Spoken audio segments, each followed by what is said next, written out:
Hello and welcome to Salon Talk. My name is Regina Miller. Today I want to talk about salons are still thriving and well, doing wonderful, but it's only a few. And how do you get in a few chairs? How do you find the right stylist? How does the right client meet the right stylist?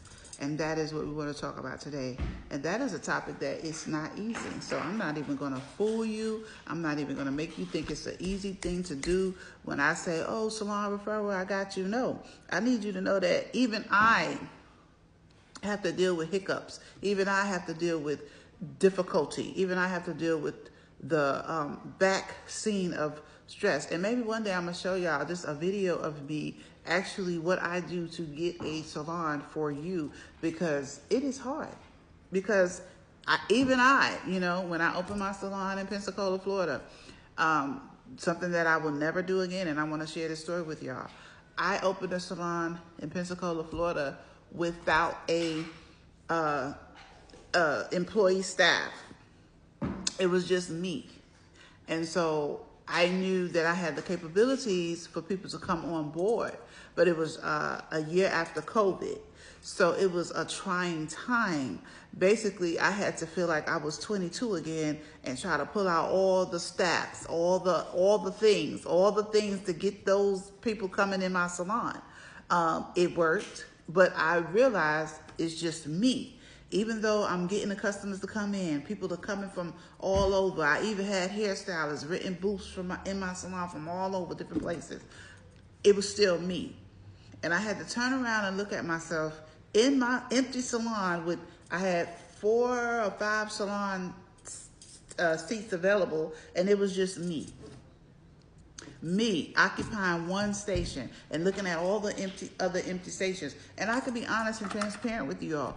It was a time, because that had never happened to me before. Never. It wasn't that I couldn't get the stylist in there. It was getting the stylist that wanted to work. And so here's the thing. When I say want to work, I mean want to work. Like COVID had everybody in this mode of, I can do it myself. I'm going in a suite. I don't have to work as hard, or whatever people was thinking, but they wasn't coming to my salon to work. And that's just the thing. And so it was like, I had the business. I was so trying to get people to come. I was telling hairstylists from other salons, you don't have to leave that salon, but I need you to work here part-time, because that's how much I needed the help. I know how to get the customers. Everybody wants to come to where I'm at, and I'm not trying to be funny. That's just the gift that I have. But I can't do everybody. And that was the problem that I was running into. So that's the problem that is happening. It's few of what's left out here genuinely showing love to the clients, giving the clients what they need, the satisfaction, because as I stated in my past video, they're coming for more than just hair. They're coming for a healing. They're coming for nurturing. They're coming for a change. They want to come in one way and walk out another. If you don't have the characteristics in you to please a client in that way, you're not going to get them. You might get a one-shot wonder. But do you want a one-shot wonder when you have a salon? You want them to keep coming back, because the salon don't pay bills by itself, right?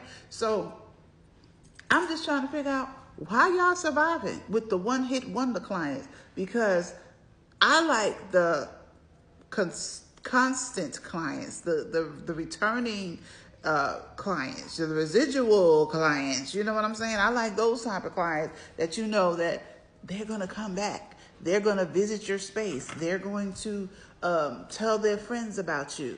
They're going to enjoy coming to the salon. Some people back in the day, they was like, oh, God, I got to go to the salon and sit there for all these hours. Well, when they came to my salon, they was happy to come. And that's what you want. You want them to be happy to come. You want them to be happy to sit in those chairs. But again, it's only few. And how do we stop this thing of few? We educate from beauty school to it starts in beauty school. the educators in beauty school, we have to let them know that this is change. This is the way things are going. It's not just you going to do hair. You're going to nurture. You're going to inspire. You're going to enlift. That's why you need to leave your problems at home. Your problems, the stylist, you got to leave that at home. And you need a release. You should be able to go in your salon area and say, I'm going to meet some great people today. Today is going to be a good day. I'm going to leave my problems behind and I'm going to focus on these beautiful people. That's what I did so many times. We human too. You think I didn't have situations going in my life? I was a single mom when I was in my highlight of my hair career. Single parenting, doing it on my own with 2 small kids. I had issues. I was dating, dating the good men, the wrong men, getting married, all kind of stuff. So it's like you do have situations in your life behind being a hairstylist, but you got to learn how to turn that thing off and turn it on. And I knew how to do that because guess what? I needed the denier rolls to pay my light bill at home and pay my light bill in my salon. I had I had a 2 light. I had 2 mortgages. I had 2 light bills, 2 water bills. Everything was 2. I had 2 children. You understand what I'm saying? So I had to do it right. That was my life. 2 everything. So when y'all people be, talking about y'all, baby, I look at y'all and I just shake my head because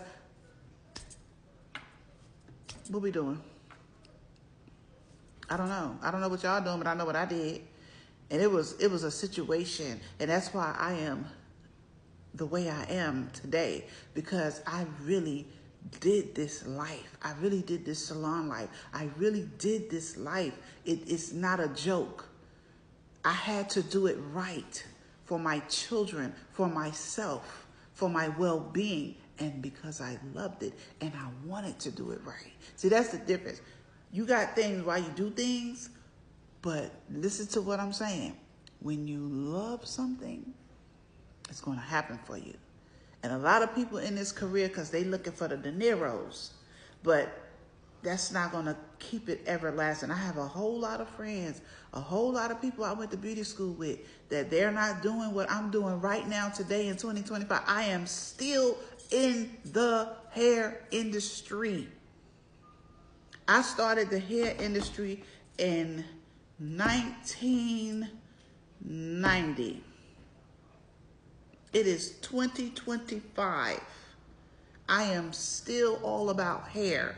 That's why I'm doing this YouTube channel. That's why I'm doing Salon Talk. That's why I'm starting the podcast, because this is my life.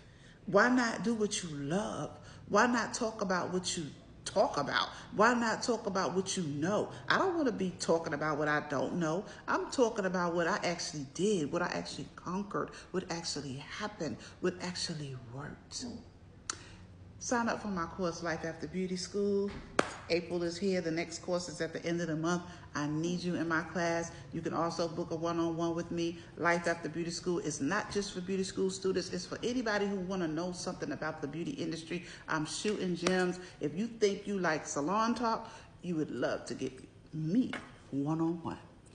Have a nice day. Thank you for liking the video.